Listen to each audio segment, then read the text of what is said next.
SF 하면 뭐가 먼저 떠오르세요? 우주전쟁, 또 타임머신, 외계인이 등장하는 조금은 황당무계한 얘기가 먼저 떠오르실 건데요. SF는 사실 사이언스 픽션, 즉 과학의 근거를 둔 상상의 이야기입니다. 그런데 이 SF가 우리나라에 등장한 것이 100년도 넘었다는 사실 아십니까?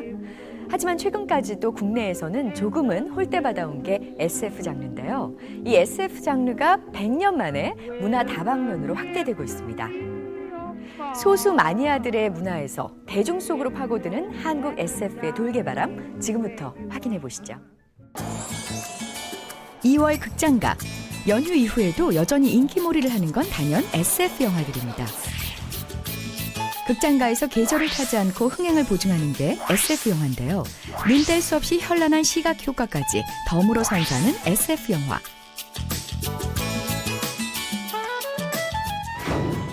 남녀노소 좋아하는 또 다른 매력은 뭘까요? 실제로 못하는 것을 영화 속에서 보여주니까 그게 제일 매력이죠. 현실하고 너무 가까이보다 좀 거리감이 있잖아요, 일단.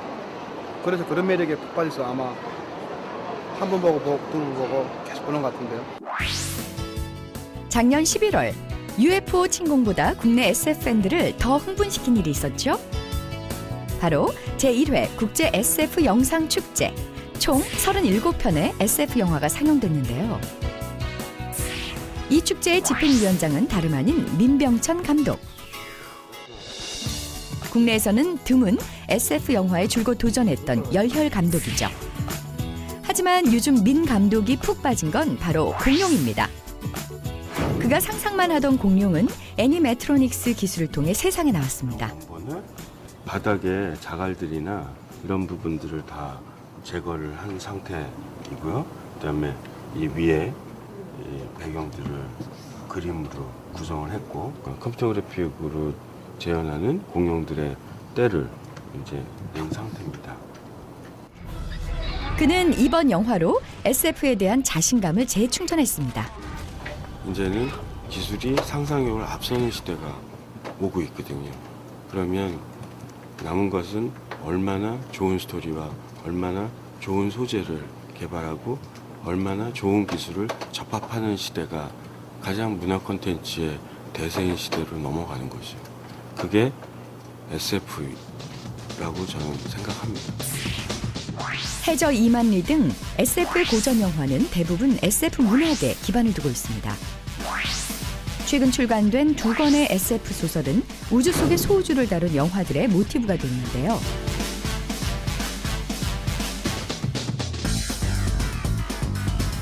매트릭스와 맨 인 블랙도 그중 하나죠.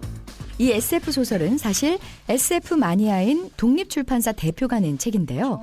이렇게 전혀 대중적이지 않은 책을 출간한 이유가 뭘까요?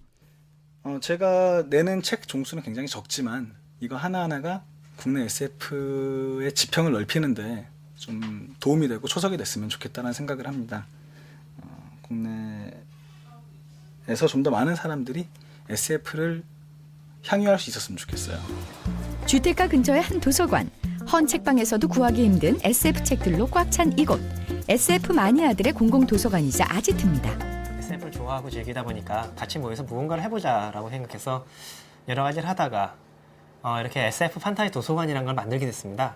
뭐 상영회를 한다거나 전시회를 한다거나 그 밖에도 이제 종종 모여서 창작 모임 같은 것도 열고 있고요. 그렇게 다양한 SF를 관련된 다양한 걸 즐기고 있죠. 경찰이라는 조직? PC 통신이 한창 유행하던 1990년대부터 동호회 모임을 이어온 이 사람들. 2009년부터 SF 전문 무크지를 발행하고 있는데요. 해외에 나가 있는 회원도 화상통화로 참여할 정도로 SF 잡지에 대한 애정이 대단합니다. SF를 좋아하는 사람들뿐만 아니라 SF를 잘 모르거나 알고 싶은데 어디서 뭔가 정보를 얻을 수 없다거나 관심은 있는데 잘 모르겠다 뭐 이러고 있는 사람들, 그 보다 넓은 그 사람들을 대상으로 하기 위해서 기획을 하게 됐고요. 못 알아들으셔.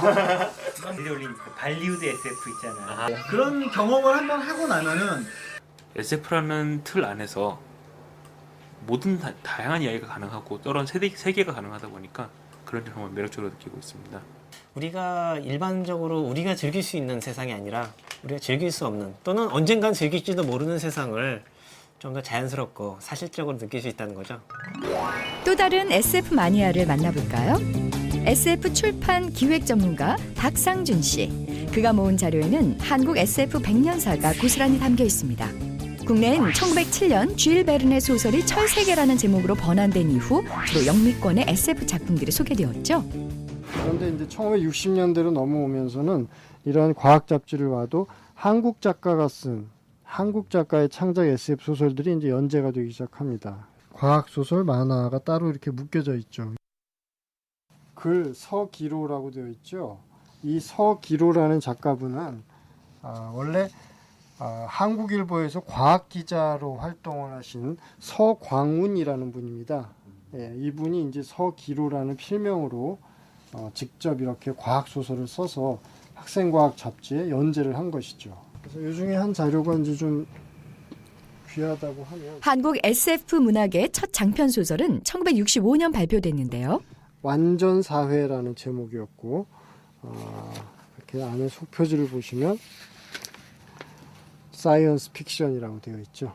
네, 과학 소설로 미래 사회에 깨어나 봤더니 여성들이 전 세계를 지배하고 있더라라는 남자 주인공이 그 미래 사회에 깨어났을 때에는 그 세상에서 굉장히 좀 희귀한 존재가 된 것이죠.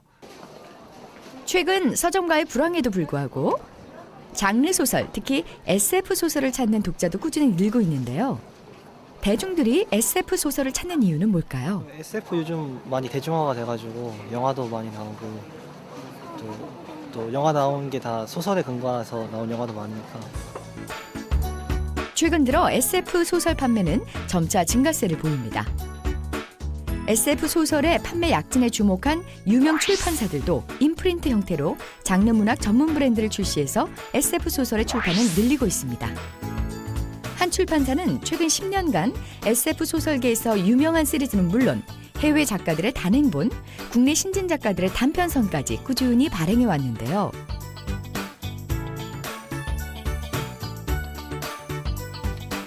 이런 형태의 SF 출판은 당장의 이윤보다는 미래를 위한 투자라고요. 어슐러 르긴, 아이작 아시모프, 윌리엄 깁슨 등 유명한 SF 작가들의 그 원서들입니다. 번역을 기다리고 있습니다.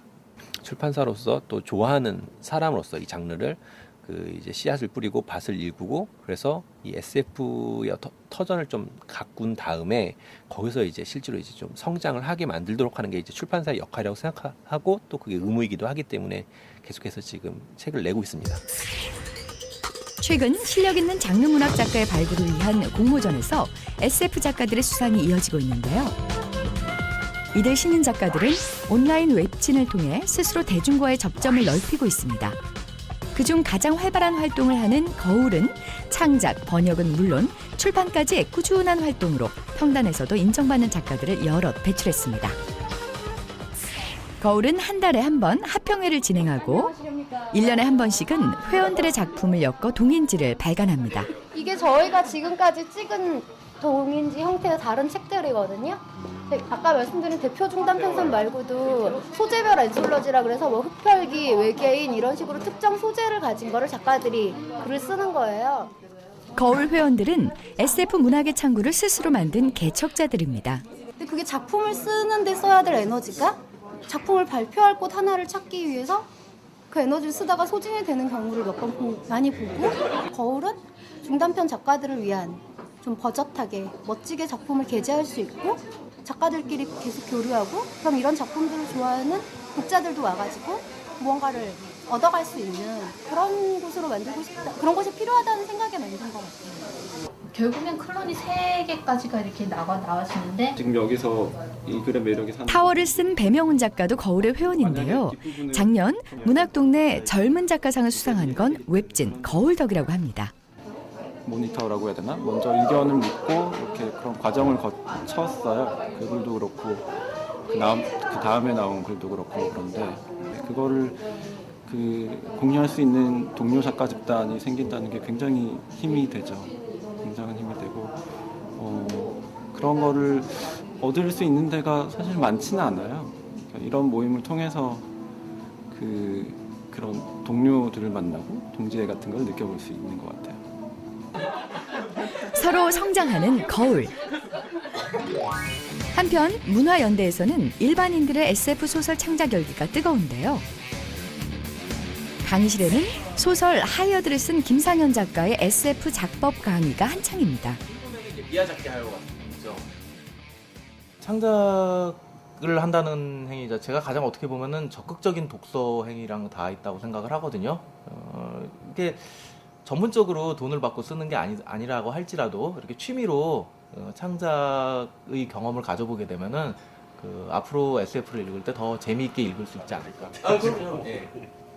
작고 사소한 일상도 초보 작가들에게는 좋은 소재가 되는데요.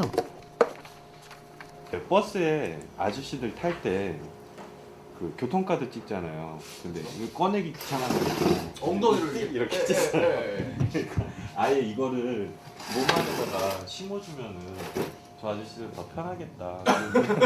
쓸데없는 생각을 하다가 좀 파생된 아이디어들이 계속 더 있는 거, 더 재밌는 농담들이 더 나오는 게 좋을 것 같아요. 여기 뭐 매춘 얘기 뭐 이런 것들이 나오는데 그러니까 이런 창작은 처음이라는 초보 작가. 아이디어가 끊이지 않는데요. 1개월씩 연체가 더 늘어날 때마다 그 칩이 약간 뜨거워져요. 나중에 이메일로라도 발전해가지고 혹시 주시면 제가 피드백 드릴 수 있어요. 아 예. 그런 부분들은 좀 더 가볍게 초보 작가의 습작에 노련한 작가의 소설 작법 코멘트가 더해집니다. 좋겠어요. 이름도 뭐 아주 가볍다는 느낌이 드는 이름. 새로운 것을 정말 자유롭게 창작할 수 있다는 그런 사실 자체로 너무 매력적인 것 같아요. 굉장히 넓고 복잡하고. SF의 매력에 먼저 눈을 뜬 사람들. 이들과 함께 SF 문화는 기지개를 켜고 있습니다. 저에게 SF란 세계관입니다. SF는 미래의 문화다. 그리고 우리가 즐겨야 될 권리다. 하루에